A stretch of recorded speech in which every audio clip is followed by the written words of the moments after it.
I think it bespeaks this, notion of, psychedelics increasing, suggestibility. And, there's this meme out there now, which is that if you have an experience of oneness, then all kinds of other, good things are going to follow suit.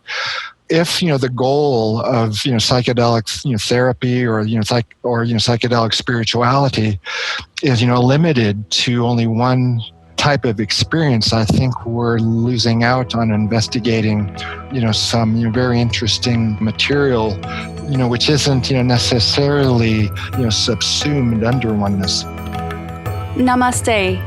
You're listening to the Savannah Podcast. Join us on an exploration of Eastern spirituality, yoga philosophy, and conscious living for the new age. This podcast is a production of SavannahSpirit.com, where you can find a large selection of Om and yoga clothing, spiritual jewelry, and unique fair trade gifts from the Far East. Now here's your host, Ashton Sabo. Greetings, everyone. Welcome to the Savannah Podcast. We've got a great show in store for you today. But before we begin, I want to remind you to head on over to SavannahSpirit.com/contest to enter in each week for a chance to win a $100 gift card. And today we're going to talk all about DMT, which is a very powerful entheogen. It is the active ingredient in brews that people might be more familiar with, like ayahuasca, but it's also created within the human body itself. It's also found all throughout nature. And we're also going to talk about prophecy today and what that means and how DMT might be linked to prophecy. Our guest today is Dr. Rick Strassman. He's a clinical associate professor of psychiatry at the University of New Mexico School of Medicine. And in the early 90s, he conducted the first new human studies with psychedelic drugs in the United States in more than 20 years. He's also the author of DMT, the Spirit Molecule, and DMT, the Soul of Prophecy, a new science of spiritual revelation in the Hebrew Bible. Dr. Strassman, welcome to the show. Well, thanks, Ashton. It's good to be on. So if you could, give us a little introduction to yourself, the work that you do, and your background. Well, I was born and raised in Southern California, the San Fernando Valley, in the 50s and 60s. My parents were conservative, Jewish stream, so I, had some conservative Judaism training from the ages of, 5 to 13. Went to school in California. Became interested in Eastern religious meditative practices. I learned transcendental meditation in college. And it was also the time of the influx of these, psychedelic, drugs as well as the influx of Eastern meditation techniques and schools, disciplines, teachers. And I was struck by the overlap in descriptions of effects of the two techniques or technologies. There, seem to be certain things in common in descriptions of the psychedelic drug state and the states attained through certain types of meditation. As a kid, I liked, chemistry. Always liked to figure out, how things worked at a chemical level. So I started to wonder if there was some, chemical common denominator taking place in the brain when people were entering into either of those states, to the extent that they overlapped. So in a simplistic way, I was thinking there, must be some place in the brain or some chemical in the brain which was, turned on when, people were either meditating or taking, psychedelic drugs. So that interest led me to becoming a physician, psychiatrist, learning how to do clinical psychopharmacology research, which ultimately, led to my DMT studies. Now, in your recent book, the DMT and the Soul of Prophecy, you do something that I think is actually really important in any type of conversation that's going to dive deeply into a topic, and that's define some basic terms. So I was hoping that we could define some terms before we start, just as a means of giving a ground floor of understanding of where you're coming from, and perhaps it will give us some good insight as where we're going. I thought we could start first in defining the difference of how you use the terms neurotheology and theoneurology. Well, yeah, I mean, I, kind of come up with those ideas, especially, that of, theoneurology toward the end of the book after I've, made my argument. But, for the purposes of our conversation, at this point anyway, neurotheology is the reigning paradigm within the scientific and educated lay community with respect to the biology of spiritual experience. It is of the opinion that spiritual experiences are a brain reflex, which occurs in response to certain stimuli, such as prayer, meditation, fasting, drumming, sleep deprivation, psychedelic drugs, those kinds of things. And the reason that the brain possesses that reflex is because it's evolutionarily advantageous. In other words, people who have those kinds of experiences might be more creative and altruistic, for example. So that is what one might refer to as a bottom-up type of model. And it's useful and it's true, and it can provide some interesting and beneficial ideas and applications. It isn't especially spiritually oriented, though. It kind of looks at the spiritual experience as an epiphenomena, kind of after the fact, you kind of look at it and you call it something. And the model that I developed through a painstaking process in my new book, or it's almost 3 years old now, but still, my most recent book, is what I refer to as a top-down model, or theoneurology, which incorporates a spiritual element. And so instead of, proposing that the brain, generates the impression of communicating with God or spiritual verities, my model, suggests that the brain was designed in order, to receive outside information of a spiritual or divine nature, and the biology, and the physiology, and all of the biological, concomitants of spiritual experience are the ways in which God or divine intelligence, designed the brain in order to provide channels of communication. You differentiate because there's terms being used in terms of these substances themselves, and I personally tend to use the term entheogen, but you describe in your recent book why you prefer the term psychedelic, and I think it also gives some insight into where and why we're going to go in the context of prophecy here. But I was wondering if you could quickly define or explain the differences in those terms for you between psychedelic and entheogen, and why that distinction is so important. Well, psychedelic means, mind manifesting or mind disclosing. And the reason I like it, the most is because it's quite generic. It, captures one of the basic features of the experience, which is incredibly varied. There could be a lot happening. There can be not much at all happening. It can be emotional or not. It could be visual, perceptual or not. It could be you can attain some new insights, or you may just get into a loop and not get anywhere cognitively at all. I think that the term of an entheogen, it's quite, laden with a lot of presuppositions.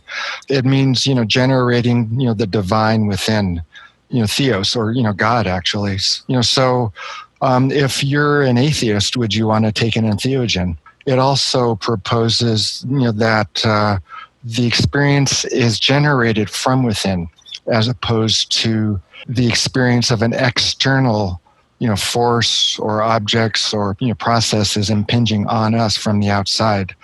I think it's too, limited. And, if you don't believe in spiritual realms or God, you wouldn't even want to, have an entheogenic experience.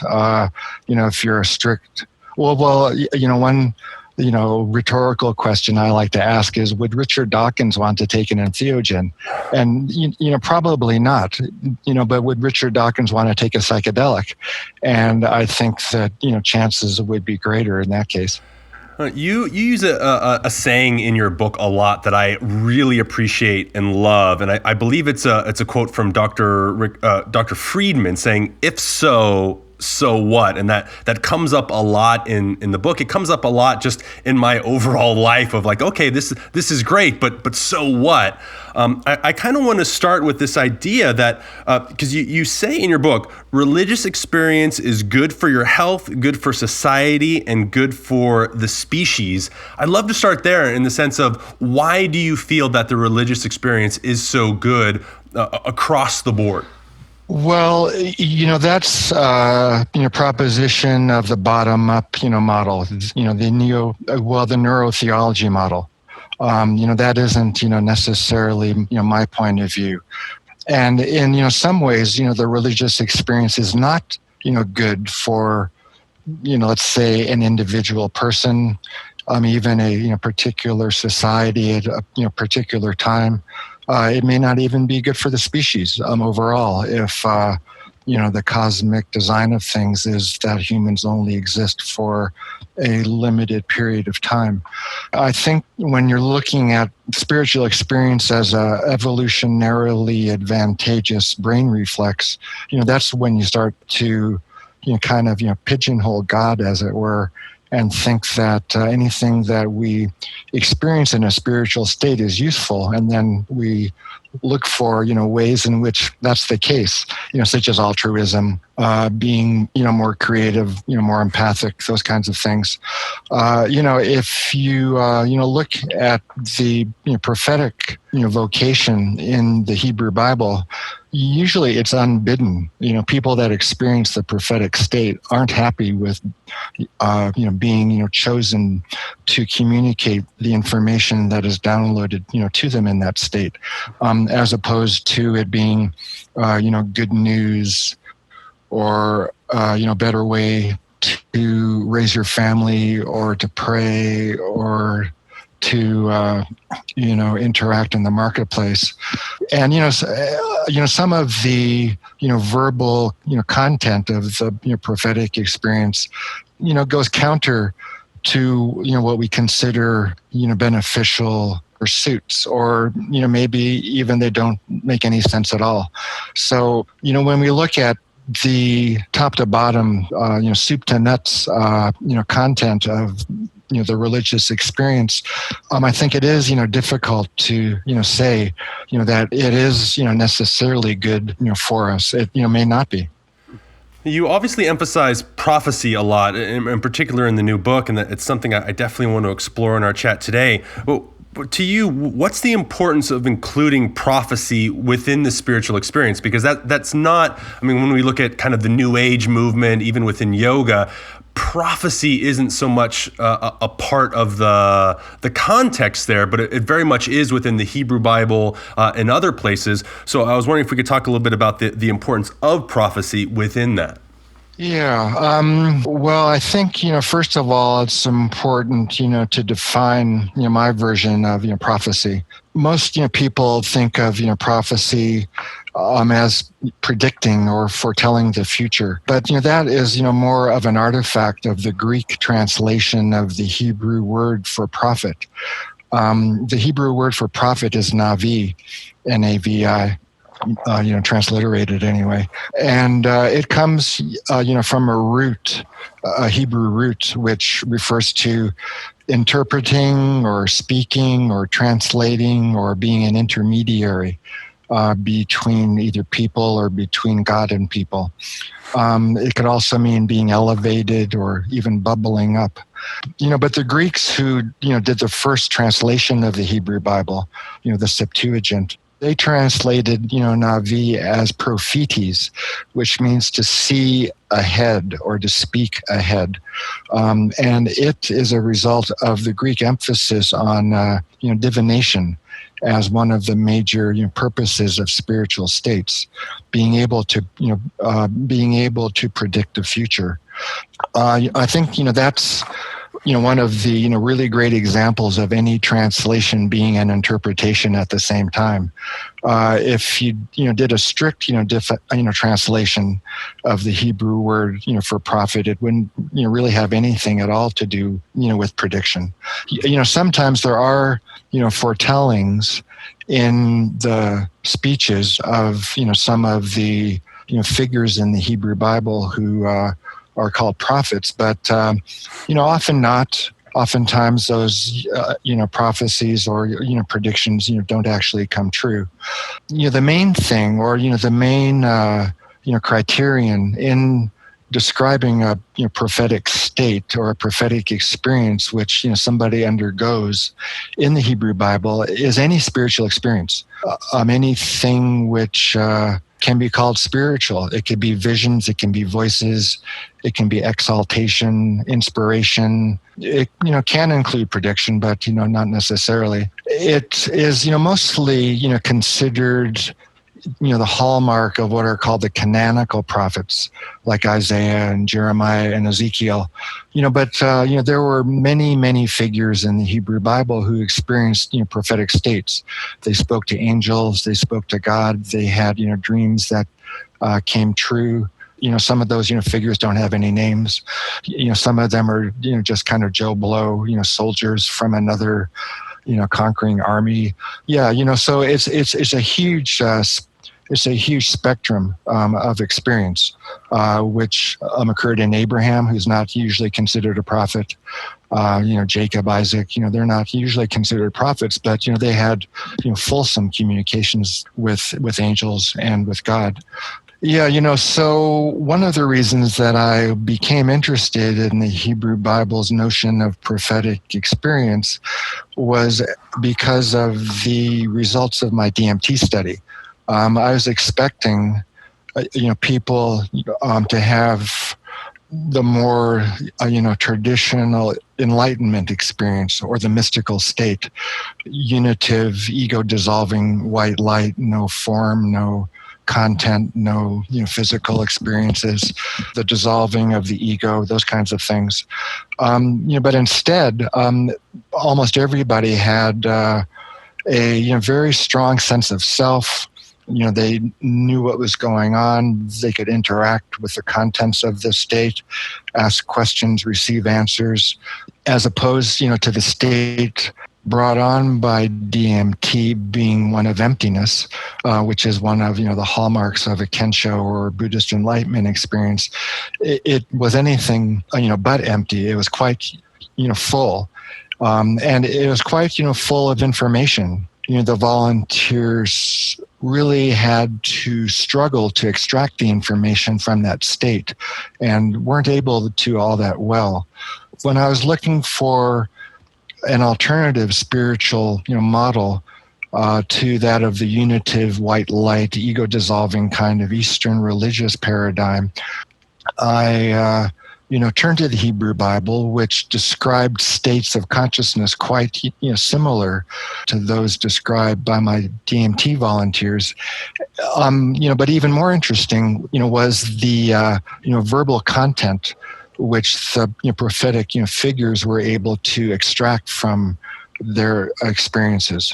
The states resembled each other, phenomenologically, and the prophetic state, as articulated in the text, was extremely helpful in wrapping verbal language around the experience. Well, and that was something that I found very interesting because you were brought up Jewish, but you also studied and practiced Buddhism for more than 20 years. And I really appreciated this idea that, okay, well, we've got this context that Eastern spirituality brings. There's also the context of Latin American shamanism, which is very popular right now, but neither of those are really holding the container for a lot of the experiences that people were having in your study, which seems to be part of the main reason what shifted perspective over to the Hebrew Bible. Now, you give a lot of examples in your recent book about similarities between the DMT state and the Hebrew Bible, and you compare a lot of them within the book. Which one to you really stands out as the most significant experience or similarity? Well, with respect, to the phenomenology of the states, the content, the perceptual content, what I guess would be called the imaginative content, the visions and the voices and whatnot. Like the DMT state, the prophetic state is very visual, and it's also quite emotional. So probably, those are the two categories that describe or that are good examples of the overlap in phenomenology. There's auditory effects as well in both states. Obviously there's the spoken word in the Hebrew prophetic experience to a much greater extent, than the DMT state. But there were examples or cases of the spoken word in the DMT experience, and it certainly begins in an auditorily provocative manner. If you opened the book of Ezekiel, chapter 1, is his theophany, his initial theophany by the river Kavar in Babylonia, and he's standing by the river, and the heavens open, and his mind is totally blown. And it's what's called the vision of the chariot, which describes this incredibly psychedelic state. There's beings with wings and eyes on their backs. They're flying without their wings moving. They're spinning without their feet moving. There's balls, there's globes, there's wheels, there's flames, there's blue, there's a huge, sound of roaring waters. He falls on his face because he loses, control of his musculature. If you were just, reading the description of Ezekiel's chariot and you didn't know, where that description came from, you would say that's a big DMT trip. So that was, one of the most, striking cases that really impressed me with, the overlap of the two syndromes. Well, and you make it clear as well that you're not necessarily suggesting that these Hebrew prophets were ingesting DMT, but we're talking about endogenous DMT. And I was wondering if we talk a little bit about that in terms of the fact that DMT is not only created within our own bodies, but it's actually important in normal brain function. Could you explain to us a little bit about the role of DMT within the body and how it's not only responsible for these expanded states of consciousness, but also in regular everyday brain function? Yeah, well, that's more speculative. Well, if you give DMT to somebody, clearly, the concentrations of DMT in their brain increase, and they start to have visions, and they lose bodily awareness and are transported into this state, as it were. One of the interesting things about DMT, which drew me to it, was the fact that it is, naturally occurring in the human body. It's made primarily in the lungs. That's been known for 50, 60 years now. And it was just discovered a few years ago that it also occurs in the pineal gland. But even more interesting is, how the brain treats DMT. It, seems as if the brain expends energy to get DMT into its confines, which is a very, rare thing for the brain to do. Only in, cases of, substances which are required for normal brain function, like blood sugar, glucose, certain amino acids, which the brain requires to make specific proteins. And otherwise, the brain is extremely selective in what, gets into it. There's even this thing called the blood-brain barrier, which, prevents, most, blood-borne substances, from even diffusing into the brain. But in the case of DMT, the brain expends energy, to get it in to its confines. I started to speculate, or, I'm not the only one, that, DMT may be necessary for normal brain function. And, normal brain, function, translates into, normal consciousness. Maybe, and, this is, speculative, certain, narrow window of brain levels of DMT are required for the experience of everyday consensual reality, almost like the endomatrix, as it were. It's the substance which keeps things going in our everyday awareness of what's taking place around us. You can imagine that increases of endogenous DMT may be accompanied by DMT-like phenomena, or decreases in levels of endogenous DMT may be accompanied by a flattening or depressing of our perception of reality. What's also quite interesting is the mechanics of DMT synthesis, the gene and the enzyme responsible for the final steps of DMT synthesis are quite active in the primate retina as well. So it could be that DMT is modifying everyday consciousness, and in particular visual consciousness, which makes sense because of how visual the DMT experience is. So I'm not speculating or proposing that the figures in the Hebrew Bible took drugs or took DMT. Rather I'm suggesting that increases of endogenous DMT may have been responsible for certain certain aspects of the prophetic experience. When you list some of the possible ways that might spike those endogenous levels of DMT, like sensory stimulation or deprivation, physical postures, ritual prayer and silence, things like that. As a yogi, I'm fascinated in those, but I'm most fascinated in hearing about this idea that it's produced in the lungs, having been exposed to certain practices within the yogic traditions that very much give DMT-like experiences. I've experienced both ayahuasca and also DMT in other forms. To have those as a comparison, I'm fascinated that certain breathing exercises stimulate very similar experiences, and I'm wondering if anyone's done any work on how this might get more stimulated in the lungs through whether it's breath work or other things. Are you familiar with anything that fits in that container? Well, no, not really, but it makes lots of sense.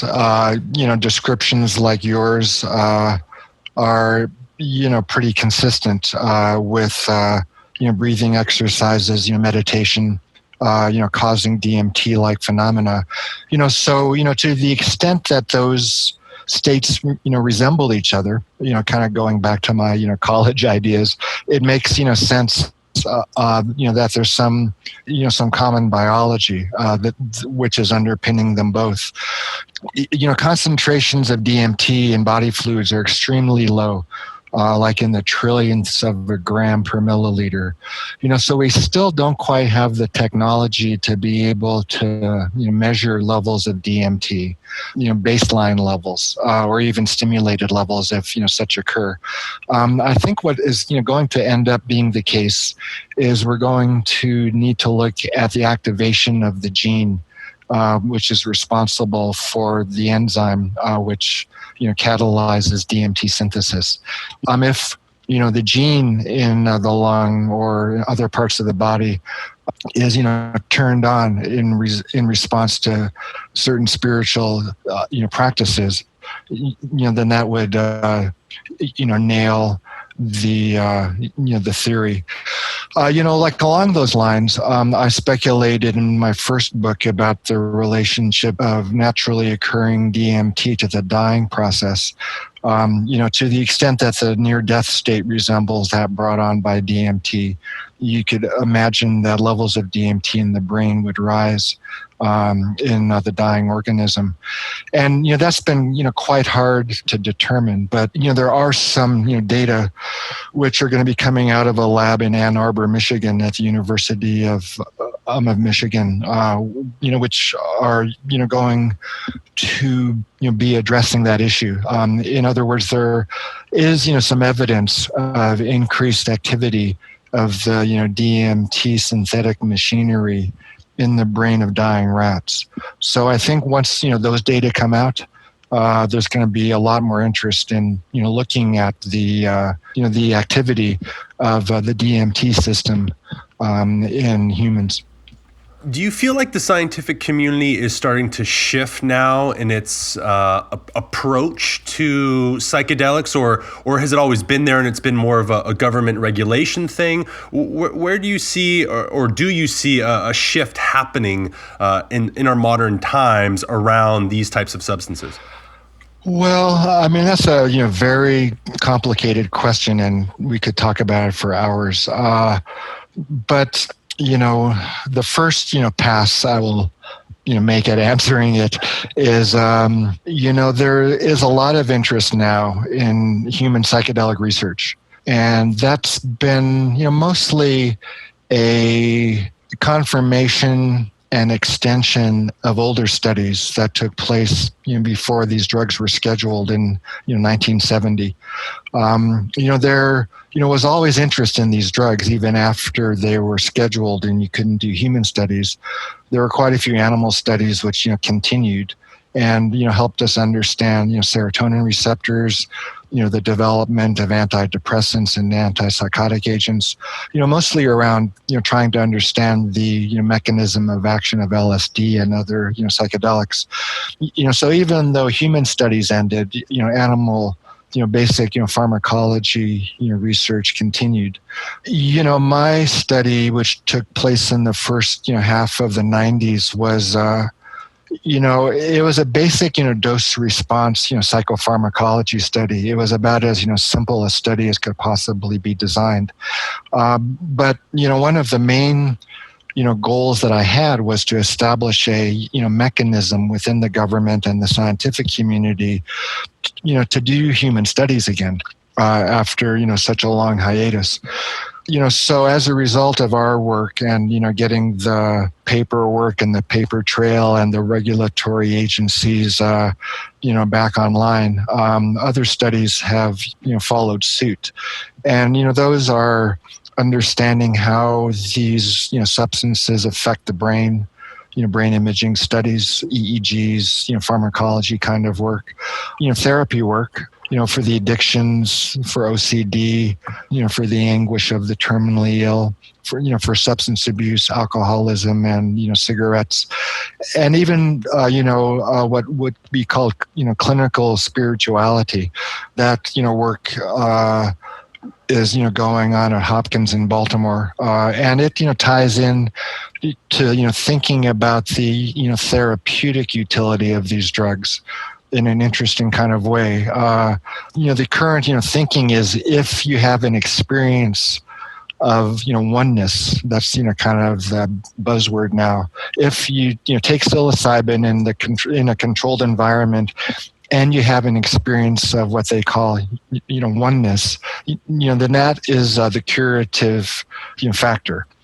I think, that's all, well and good. It isn't, not true. But I also think it isn't the entire story. For example, one of the early pioneers of LSD psychotherapy and alcoholism was a Canadian psychiatrist named whose name was Abram Hoffer, and he never tired of telling this great story about one of his LSD patients in Saskatoon, who he gave a huge dose of LSD to, and the guy just sat there and didn't say anything, and after 12 hours, Abe went up to him and said, "Hey John, how did it go?" And John says, "I heard God tell me, John, stop drinking." And he just stopped drinking. He never had a drink again. So that isn't an experience of oneness, but at the same time, the guy stopped drinking. So, I think it bespeaks this, notion of, psychedelics increasing, suggestibility. And, there's this meme out there now, which is that if you have an experience of oneness, then all kinds of other, good things are going to follow suit. But I think as a result, we're precluding looking at the interactive state, which is the one which is most commonly found with DMT, and also it's the paired it's also the paradigmatic spiritual experience of one half of the world's population. The prophetic state is quite important in Christianity, in Islam, and in Judaism. So if the goal of psychedelic therapy or psychedelic spirituality is limited to only one type of experience, I think we're losing out on investigating some very interesting material which isn't necessarily subsumed under oneness. Well, and it takes us back to prophecy, and it's something that you make the case for in your book.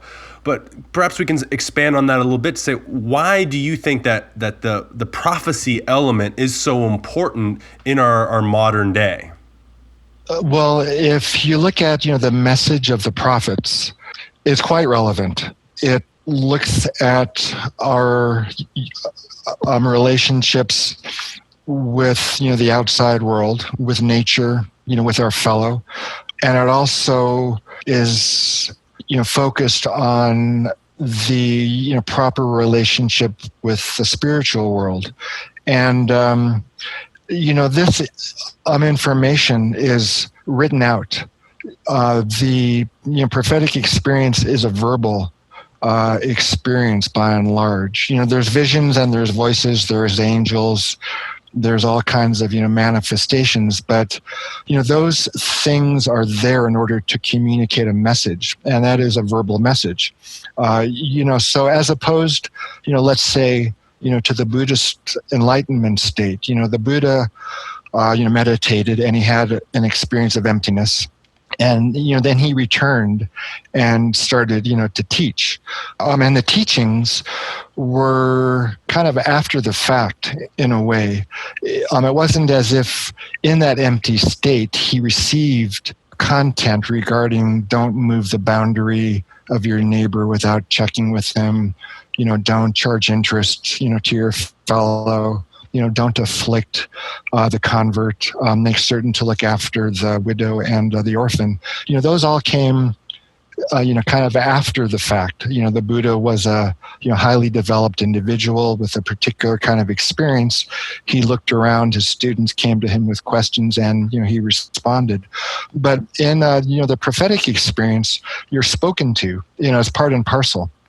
So in a way, you have got a direct verbal conduit to the spiritual world. The suggestions that are laid out in the text for developing a proper relationship with yourself, with your fellow, with the natural world, with God, are all spelled out, and you can look at them and you can apply them. As opposed to making them up as you go along, which I think is one of the dangers that is attached to the formless empty state, and then kind of overlaying your own personality onto whatever you believe the implications or the content of that state might mean. And to expand a little bit of the terminology that you use as far as the prophetic state is concerned, you talk about prophecy as perfection versus prophecy as a mission, and the differences in those two. I was wondering if you could explain those a little bit and your insights into that.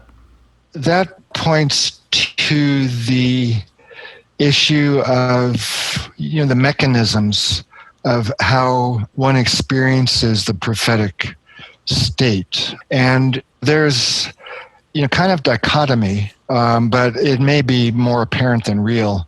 But if you kind of spell out, or if you articulate what the common positions of that dichotomy are, one is that you can perfect yourself, and once you become as perfect as you can, then you're qualified to experience the prophetic state.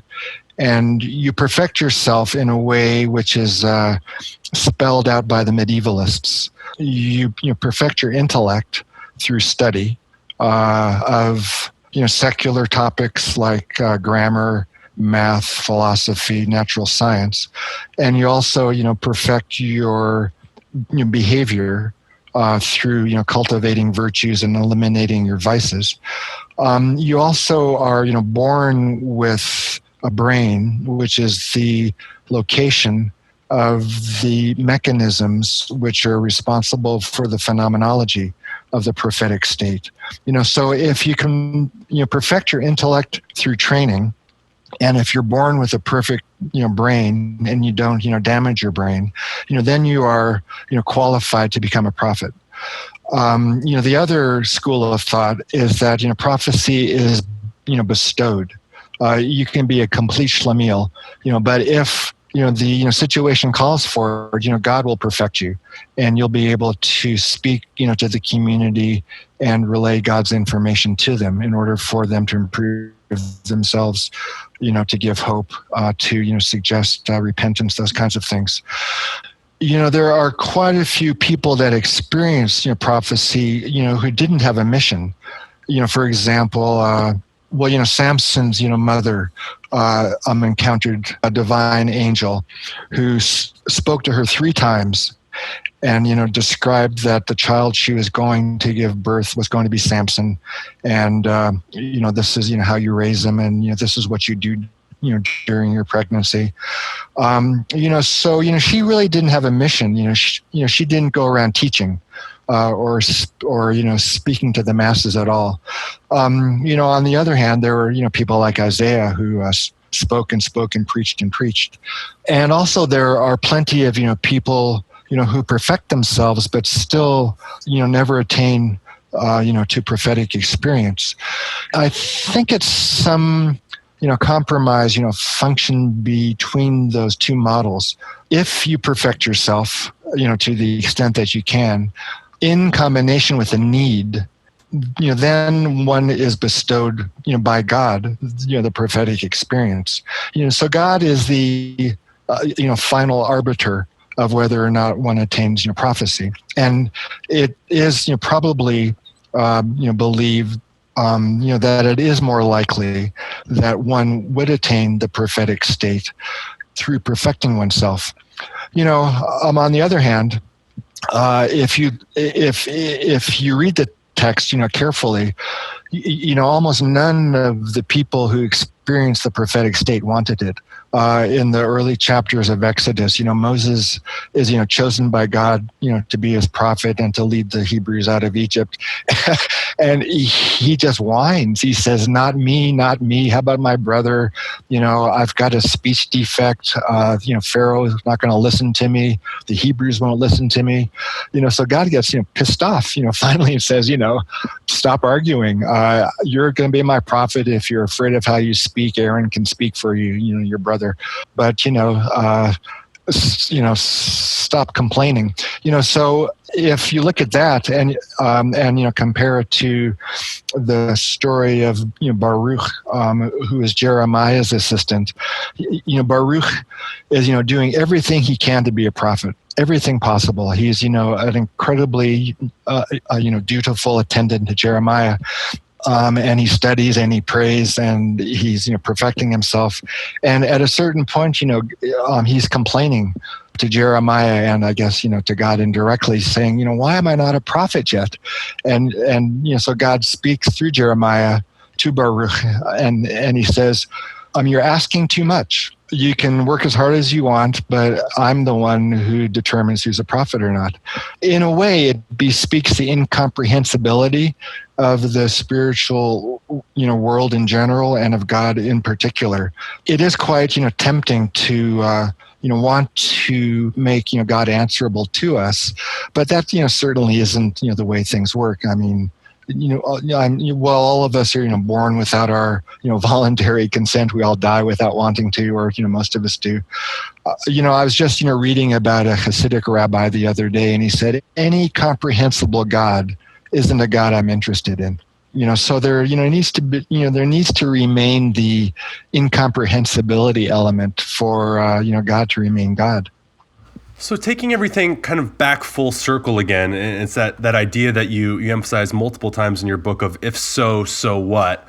When we're working with this idea of prophecy and how perhaps it is our birthright and it's an important part of our perhaps evolution as individuals, how can and as a culture and as a species, but how can people who perhaps come across your work, or not everyone is going over and ingesting psychedelic substances, nor is that necessary, but the idea being, how can people integrate this type of information into their lives to perhaps find prophecy or stimulate prophecy so that they can uplift the betterment of their own lives, their family lives, their community? Like, how can people use this information and find some practical ways to integrate or approach it in their lives?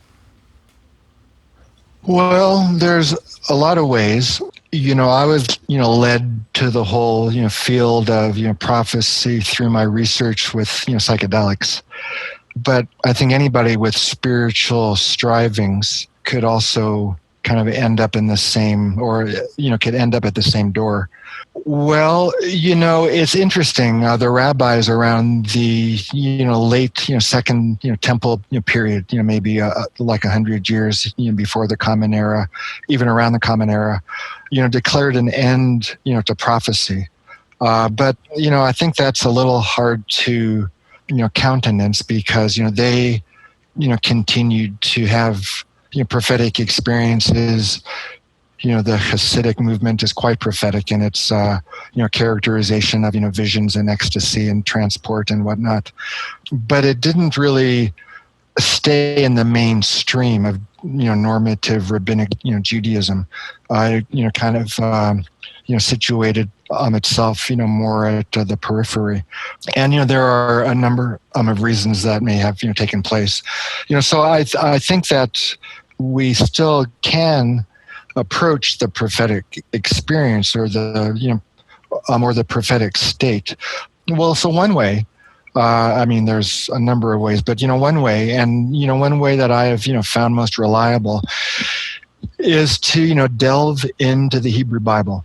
It is a work that emanated from the prophetic state of mind, kind of like the Buddhist, sutras, or, the Yoga Sutras, I would guess, although, Hinduism isn't, something I'm especially, familiar with. But if you read the Buddhist, sutras, those, sutras are written out of the mind of meditation, out of the mind of enlightenment. If you really study them carefully, you start to resonate with the mind out of which that text emerged. So I think it's also the case with the Hebrew Bible. It was written in a prophetic state of mind, or it was interpreted or collated or edited by people in a prophecy-like state of mind. And the more you can identify with the text, the more you allow the text into you, the more you understand its nuances, the more you learn about biblical Hebrew, and if you can speak it while you're reading it, if you can even get a good translation and read it out loud, your mind begins to resonate with a prophetic state of mind which the text came out from. I think if you want a taste or a scent of the prophetic experience, the easiest way and the most reliable and the one that's least prone to get you off of your rocker is to really study the text as carefully as you can. Now, at the end of your most recent book, you do give some examples of various books and texts. You also talk a lot about specific medieval Jewish philosophers. Do you encourage people to go straight into the Hebrew Bible, or are there particular, whether it's a commentary type situation or with these particular philosophers themselves, like where for someone who like myself, I was brought up Christian, but I haven't practiced Christianity for well over 20 years. But I'm less familiar with the Hebrew approach to the Bible. Where would someone like myself start to dive into this a little bit more? If I mean, is it straight just go into the Hebrew Bible and start there, or are there some ways to kind of get my feet wet before I approach it? Well, if you go straight into the Hebrew Bible without any accompanying help or commentaries, that's pretty hard to do. The first, sentence in the Hebrew Bible, Genesis, in the beginning, God created the heavens and the earth. What do you do with that? What is God? How can God create the heavens and the earth? What are the heavens? What are the earth? What does create mean? Was there anything, pre-existing, or did he, form it from a pre-existing, differentiated matter? You'll get completely, flummoxed, without the commentators. So you need a good commentary, or you need a lot of good commentaries. I'm looking at my bookshelf now. I've probably got 15 commentaries written by people from the Middle Ages onward. There's a number of approaches to interpretation. The one I have found most useful is what's called the plain meaning of the text. It isn't metaphor. It's describing a world view, a world experience, narratives that in a way took place in just as real a manner as the DMT state is real. So you need to perform a mental experiment or a thought experiment and dispense with your saying, well, this couldn't possibly happen. What you need to do, first is, well, if this is what happened, let me understand it as carefully as I can. So that's called the plain meaning. It isn't a metaphorical approach like in the beginning God created. So you say, well, in the beginning of my thinking about things, this is how I do it. No, that's not it. It is in the beginning God created the heavens and the earth. So you need to stick with the language and understand what beginning means, what all those words mean, either on both alone and in combination. So that all being said, my favorite plain meaning commentator is a Spaniard who's been dead for maybe 1100 years now, whose name is Abraham Ibn Ezra. He wrote a book called The Foundation of Awe, and it's his way of looking at the text. It's a small book, 150, 200 pages, small book, big print, big margins. And it was translated by a contemporary rabbi named Norman Strickman. And you can buy it on Ibn Ezra. The Hebrew name is Yesod HaMoreh, but it's also called The Secret of the Torah, I think, is one of the ways it's been translated. But if you go onto Amazon, look at Norman Strickman, you'll find Ibn Ezra's introduction to his view of the text. And once you've got the basics down and you understand what the plain meaning is, as opposed to the metaphorical meaning or the Christian meaning or the Muslim meaning or the Talmudic meaning, you can then choose what commentator you would like. And Ibn Ezra has also written a commentary on the whole Torah, the whole first 5 books of the Bible, which I turn to repeatedly in times of any wondering what's the text is actually saying or trying to convey. And with all of your work that you do and your own personal study, where would you like to see humankind move from here? I mean, given the state that we're in right now, the complexity of everything, it seems to me that your work is very much for the purpose of pushing us forward. What would you like to see happen now with people individually in terms of their relationships to the divine or God and to the world? Like, how do we, in your more ideal situation, how do we move forward with this information? I think we need to be more rigorous and more discriminating, and we need to take a stand. I mean, obviously, the left and the New Age and the liberal mindset, failed miserably, and is failing miserably with having a significant influence on human evolution, government, economy, environment, And I think it is a unintended side effect of what one would call the development of the universal religion, which posits that all paths lead to the same goal. I just don't think that's true. I think it's an example of the wool being pulled over people's eyes, and I think there's a danger in the unitive worldview that morals are relative, everything is fine, it's all changing, it's all based on your perspective. I just don't think that's true anymore. I used to believe that, but I don't anymore, and as time goes on, I believe it even less. A year or two ago, I was giving a talk at a bookstore in Santa Fe, which is kind of one of the New Age capitals of the universe. And I was going on and on about the Bible, and somebody raised his hand and said, "Well, isn't that dualistic?" And I said, "Well, that's exactly the point that I'm trying to make, is that it is dualistic. It isn't like we need to be hardcore jerks about it, but I think we need to take a stand regarding what we believe is right and what we believe is wrong."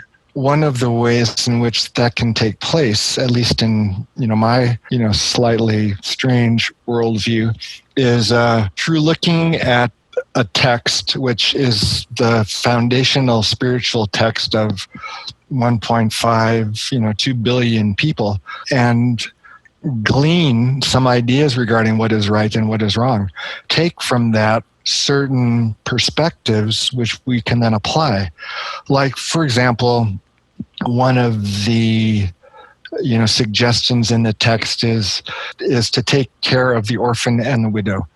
So you can get all New Age about it and say, well, orphans and widows, what does that really mean? Who's an orphan? Who's a widow? We're all orphans. We're all, and all of us are widows. But I think if you look at the plain meaning of what it is, saying, it says, look after the widow and the orphan. So I think if you could start to learn some of the basic, virtues, as it were, and start to exclude from yourself, some of the vices, I think we'll go a long way in being able to stem the tide of this kind of, diabolic individualism and, cavalier attitude, towards the other, which, seems to be on the upswing. Well, I really appreciate your insights and the work that you're doing in particular, both from the scientific side, but also the more spiritual side, and the what it stimulates in conversation for our community as at large. So thank you so much for all of the work that you do. Where can people find out more about you, your books, research, and the things that you're up to? They can look at my website, rickstrassman.com. And I've got a Facebook page or two as well. I respond to every email I get. At least once. So if people want to contact me, they can buy books from my website. In which case I will sign and inscribe them. I live in the middle of nowhere, but I am pretty available. Wonderful. Well, thank you so much for coming on the show today, Dr. Strassman. I appreciate it again. I'm sure that our listeners have benefited from the things that you've had to say today. Thanks, Ashton. Yes, and thank you, Rick. For all of our listeners out there, thank you so much for listening today and for being a part of the conversation. I hope you all have a very present moment. Namaste. Hey everybody, it's Ashton here with an announcement. We're starting a weekly contest giveaway over at Savannah Spirit. If you'd like to enter into the contest to win one of our weekly prizes, go to savannahspirit.com/contest. If you enjoyed listening to the podcast today, we'd really appreciate it if you went over to iTunes, left us a review, leave us some comments, and share this podcast with anyone who you think might enjoy it. Also want to invite you to go check out Savannah East, which is the name of our blog and also the name of a Facebook group where I interact with guests and our audience. We'll post recent episodes up there as well as interesting articles relating to our guests and or the topics on the shows. And again, thank you so much for listening. Namaste. You've been listening to the Savannah Podcast. To find out more about Savannah, go to savannahspirit.com or follow Savannah on Facebook at facebook.com/Savannah Spirit. For daily inspiration, check out our blog at savannaeast.com. Be sure to join us next week for a new episode, and thank you for listening to the Savannah Podcast.